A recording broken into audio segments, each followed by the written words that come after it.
Assalamu alaikum wa rahmatullahi wa barakatuh.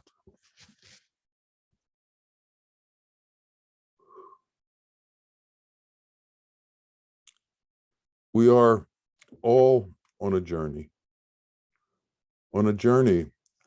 to find the truth, on a journey to find out who we are and what our purpose here is, on a journey to understand reality. As we go through this journey in this world, we run into many difficulties, many tribulations, many painful events. And these cause us great difficulty. These cause us a hindrance in our path. It seems that when one of these difficulties comes, everything else stops, and we spend all of our time trying to resolve this difficulty. Many people blame everyone around them for their difficulty. They blame their parents, they blame God, they blame their friends. It needs to be understood that in this world, there are going to be difficulties, and we have to bear them. And these are not tests that we're being put through. These are something given to us by Allah to raise us up. Every time you get over a difficulty, you take one step closer to the truth. Every time you overcome a setback, you take one step closer to reality. But if you spend your time complaining and blaming God, you fall down a step. God's intention for us is to move closer to Him. And it is said we have 99 steps to move forward on. These, of course, being the 99 names of Allah. God gives us constant things in our life to assist us in learning about the truth. He teaches us through our children. He teaches us through our husbands and wives. He teaches us through our jobs. He teaches us through all the things that we go through in life. He teaches us through all of the experiences that we go through in life. But what happens to many people is, as opposed to seeing these as events that bring you closer to truth, they see them as things that stop your path. They see these things as a torpor, as a confusion, and all their time becomes taken up in trying to resolve this confusion. Think about that. There was a farmer who once came to a teacher, and he said to the teacher, I have a lot of problems being a farmer. Sometimes it rains too much and my crops aren't good. Sometimes it doesn't rain enough and my crops aren't good. I have a wife, and sometimes she nags me too much. I have children, and sometimes they don't respect me enough. And then he said to the teacher, what can you do to help me with these problems? And the teacher said, I can't do anything to help you with these problems. And the man began to get angry. What do you mean you can't help me with these problems? You hold yourself out as a teacher and you can't help me with these problems. And the teacher said, well, everybody has your problems. Every man has at least 83 different problems. And I can't help any of them with any of their problems. And then he said, well, what good are you? What can you do for people? And he said, well, I can help them with the 84th problem. And what is the 84th problem? And he said, well, that is, how do I get rid of having problems? And this is what the teacher teaches us. And this is what we need to focus on. How do we get to the point where we get rid of having problems? This doesn't mean that we don't have difficulties. This doesn't mean that we don't overcome things. What this does mean is that our attitude is such that when these things happen, we move up as opposed to moving down, that we move forward as opposed to moving backwards, that we stay positive as opposed to becoming negative. I get a number of calls from people about their dilemmas and their difficulties. And the difficulties always seem to wind into a similar place. And that place is, I can't seem to get an answer to this question. I can't find a solution to this problem. I had an interesting one a couple of days ago. A man asked me, what does it mean in Surah Al-Ikhlas, where it says, he does not beget and he is not begotten.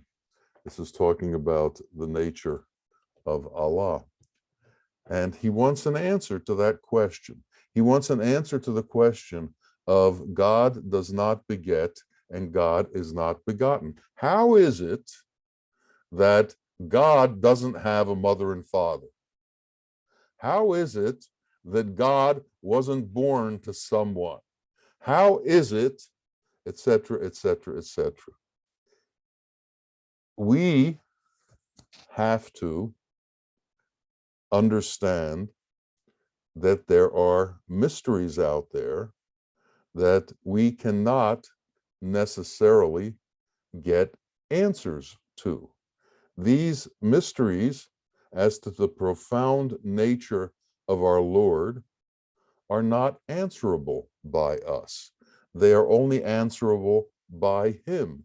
And they can't be known to us because they are only known to him. And only if he wishes us to know those answers can we know those answers. Now, can we as individuals conclude and come to a position where we can exist without answers to questions? Can we conclude that not everything is meant to be known and that that's okay? Do we have the patience to wait until we are shown certain things?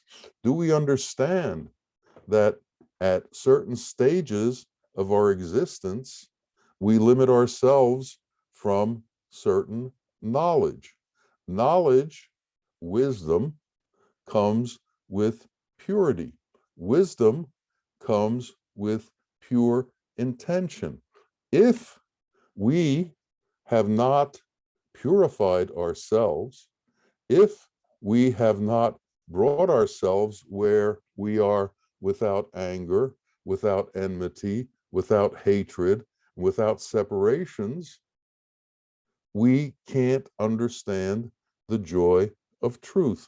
As man progresses, man has to study his heart and his being and everything around him. And what man will find in his studies is, in the essence of everything, there is one truth, and that truth is God. In the essence of everything, there is one justice, and that justice is God. In the essence of everything, There is one love, and that one love is God.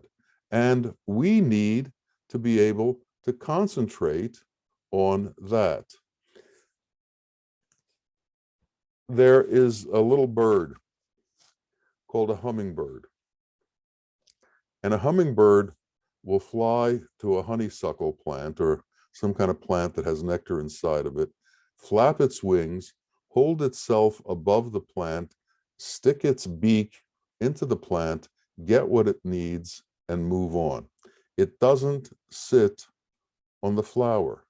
It only takes that portion that it needs.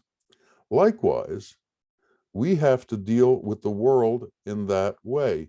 We can't sit on the world. We have to be above the world. And we have to take from the world just what we need and move on.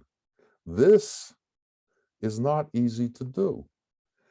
To be transcendent above all of the slime of the world is not easy. A lotus plant grows on a pond, but its roots go into the slime at the bottom of the pond.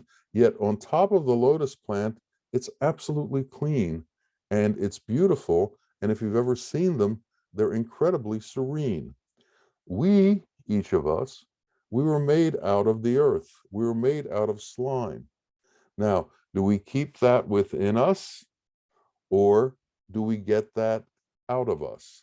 Do we somehow release the slime from within us and become pure, or do we hold on to the slime of the world? And what is the slime of the world? Karma, Maya, illusion, arrogance, ignorance, anger, hatred, and differences. As we step closer and closer to reality, as we overcome more and more of the difficulties that we run into this world, we become closer to the essence of things. We become closer to understanding the nature of unity. We become closer to understanding that there is but one. If we don't do that, we regress into differences.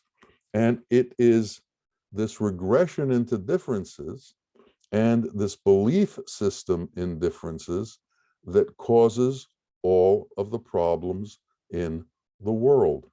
This regression into differences is what causes all of the wars in the world. This regression into differences is what causes all of man's problems. Where does jealousy come from? It comes from differences. Where does hatred come from? It comes from differences. Where does animosity come from? It comes from differences. And until we learn of the truth of unity, we will continue to suffer from the illnesses that are caused by differences. We will continue to suffer from the diseases that are brought about by separations. Somehow, we have to look at and find out about unity in existence. But if we are constantly moaning and complaining about everything that's going on and how our path is harder than everybody else's path and how we were given more difficult things to accomplish than anybody else, we're not going to make progress. There's a story of a man who was the captain of a battalion, and they were facing a major struggle. There was a very large force coming, and they were only 1/10 the size of that force. So the captain brought all of his men together, and he said, "We are going to call on the fates to see what will happen. I'm going to flip a coin, and if it turns up heads, we'll win this battle. And he flipped the coin, and immediately it came up heads. And the men were very, very excited, and they rushed off into battle, and they won because they felt that the fate was with them. Later on, one of his assistants came up to him and said, "You know, you can't change fate." And then he showed him the coin, and it had a heads on both sides. The game, the coin flip was rigged, but what it did for the men was enormous. What it did for their sense of self and their sense of empowerment was enormous. We have to feel the same way about our existence. Rumi once said, "You have to look at life as if God rigged it in your favor." So flip your two-headed coin, call heads, and you're going to win. That has to be the attitude. That has to be the point of view. Allah tells us over and over and over again that he is merciful. We have to believe in his mercy. We have to believe in the fact that he has planned a route for us, a road for us, a path for us that will lead to our success. It is his intention that we be successful. And because of this, he has sent all of these prophets into the world, and all of these kutubs into the world, and all of the holy beings into the world to help us along the way. If he didn't care about us, all of this assist wouldn't have been sent on our behalf. So we have to be confident in Allah's guidance. We have to be confident in Allah's love. We have to be confident in the fact that Allah wants the absolute best for us. And we have to look towards the truth that can be found by using our wisdom and trying to decipher the essence of things. We can look at religions and we can say, well, this one is different from that one in this way, and this one is different from that one in that way. But how about if we look at religions and we say, well, this one is the same as the other one in this way, and this one is the same as the other one in this way. There is but one God, but somehow the rituals that pray to this God, the rituals that praise this God, are different among different men. They've developed in different ways, but that doesn't make us different. We can say that men come in different shades and in different colors and in different varieties. And we can say this makes them different. Or we can say everybody's blood is the same color. Everybody has the same organs. Everybody has the same set of eyes and the same set of ears and the same nose and the same mouth. Everybody has taste. Everybody has families, and everybody loves their families. Our sameness has to overcome our differences in the way we approach things and in the way we see things. And if we allow the differences to overcome that which is the same, then we are heading towards hell, because we are separating ourselves from every other human in existence, and we are denying the unity of the human race. We are denying the unity of mankind. We are denying the unity within existence. And unity is at the core of existence and at the core of understanding truth. And the further we travel away from unity, the more we travel towards satanic qualities. Satan is about separation.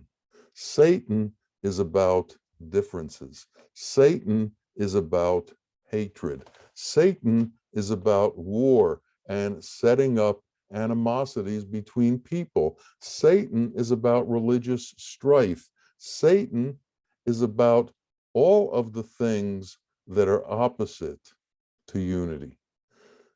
We have to recognize that which is opposite to unity in ourselves and somehow take it from ourselves and release it from ourselves. This is our work. We have to find a way to be unified with mankind. There was a beggar who was knocking on the door of a darga. A darga is a place where Sufis meet. And one of the dervishes came and opened the door and said, "What do you need?" And he said, "I need a piece of bread." And the dervish said to him, "Come back later, the sheikh is speaking." And he closed the door and he walked back into the circle. And the sheikh said to him, "Who was that?" And the dervish said, "It was a beggar." And the sheikh said, "What did he want?" And he said he wanted a piece of bread. And the sheikh said to the dervish, "Get a loaf of bread out of the kitchen, chase him until you find him and give it to him.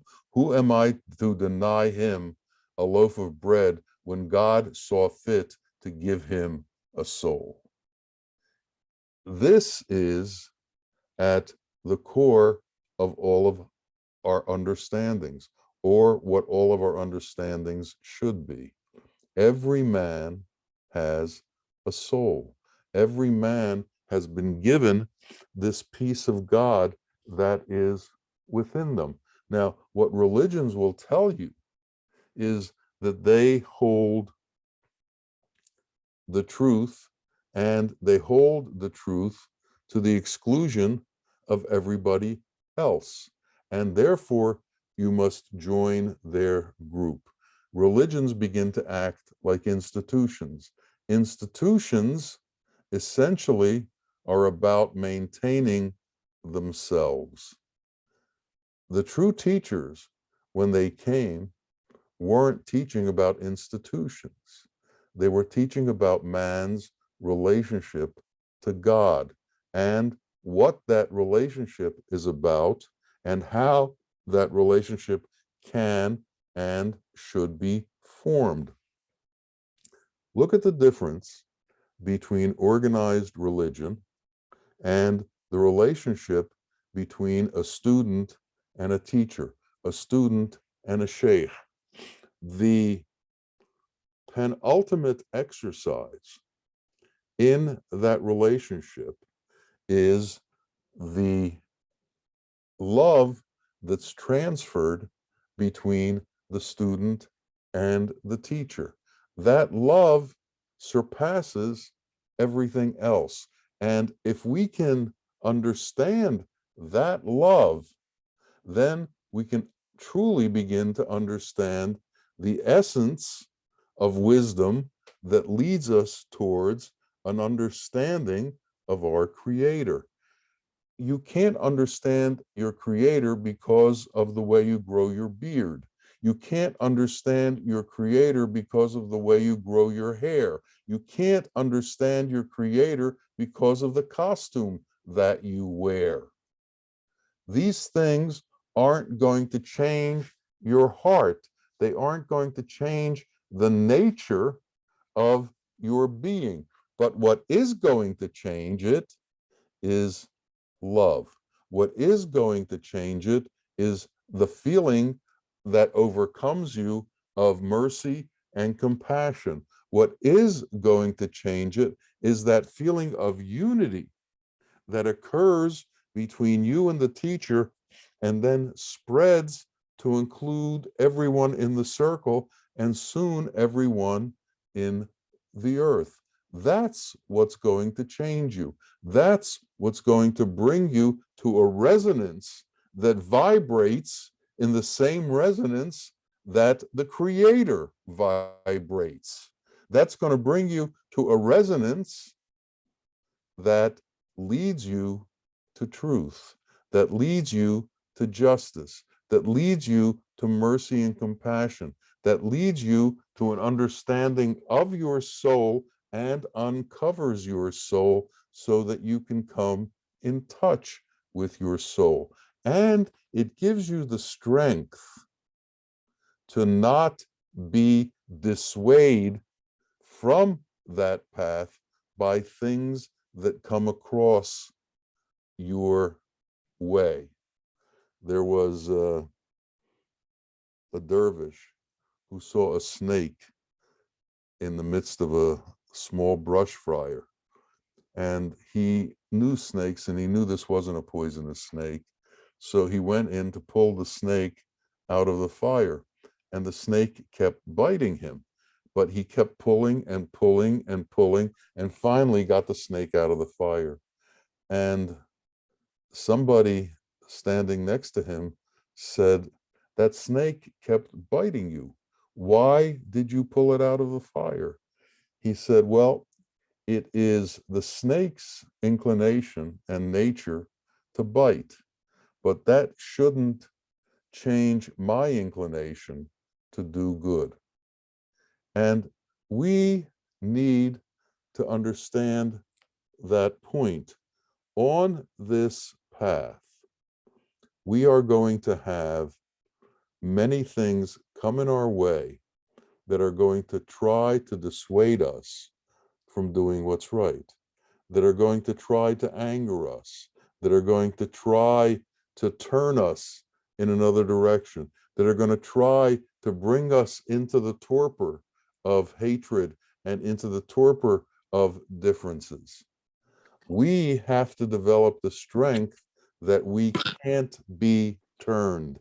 We have to develop the strength that moves us forward and forward and forward without being turned by Satan's antics, Satan's friends, and Satan's cohorts who are constantly trying to tell us to go in another direction. Within us, there is a small part of us that is reality. The rest of us is made up of these elements that are our body, that most of us think that that is who we are. But to get a half a pound of butter, you have to churn 50 bottles of milk. To get that little bit of truth takes a lot of churning of the dross to see that which is pure. And we have to understand that. Also, Allah has given us the lower self. He's given us what's known as the nafs amara, that part of us that is the lower self. And so when the difficulties in the world come, let the lower self respond to them, but protect that truth within you. Let the lower self absorb them, but protect that truth within you. Let the elemental forces within you absorb them, but protect that inner truth. When a fruit is growing on a tree, it has a lot of leaves around it. What are the leaves for? When the wind comes, the leaves protect the fruit. God has given us protections from all of the difficulties within this world. We should take advantage of those protections. But we also have to understand that the mind has difficulty understanding reality. The mind does not understand reality. So what happens is all of these things that are sent to thwart us from our path, the mind accepts them as real. The mind accepts them as actual hindrances to us, when in fact they are illusory and they are illusion. And we have to be very, very precise in knowing what's real and what's illusion, knowing what is truth and what is falsehood, knowing what will help us, what will aid us, what will bring us higher, what will help us transcend, and what will bring us down and take us into the depths of hell. Our belief system has to be very powerful within us. Our belief system as to what is true and what is not true has to be very well developed. It has to be such that we know the difference between what's right and what's wrong. Abdul Qadir Jilani had Satan visit him. And Abdul Qadir was told by Satan, by way of a voice in the sky pretending to be an angel, that there were certain ritual things he shouldn't do. And Abdul Qadir immediately rejected that voice, saying, this can't be true, because the truth is I'm supposed to do those things. So when things come to us and tell us to deny that which is true, we need the knowledge and the wisdom to be able to deny the denier, to be able to deny the ones that try to give us special dispensation. We are all equal. We are all in the same situation. We are all before God in a place of humility. And if we lose that place of humility, if we misunderstand that place of humility, then we will begin to become arrogant and think we are somehow better than our brothers and sisters. One time, a man came before Bawa and said, and Bawa said, what do you want? And he said, tell me about myself. And Bawa said, well, I could do that, but if I told you the truth about yourself, I'd have to spend the rest of my life defending myself from you. But that doesn't make me any better than you. Now, it was quite an answer, and that gave me pause for thought. Here was a person who carried animosity and who only wanted to hear good things about himself and was going to react in a bizarre way, a difficult way, if he was told things that he didn't consider good about himself. But Bawa said, that doesn't make me any better than you, even though you carry this hatred. You see, beneath all of it, there is an essence. Beneath everything that we know, there is an essence. There is a power that if the scientists continue to look and look and look and look, they will find there is but one power. If we continue to look and look and look, we'll see that there is but one power driving us. And as we move higher and higher on the path of understanding, we leave behind us all the difficulties of the world until all that there's left is what's in front of us. And what's in front of us is our Creator. And He has intended that we should continue to step forward towards Him, to come into His radiance, to come into His grace, to come into His perfection, to come into his mercy, and to come into his glory.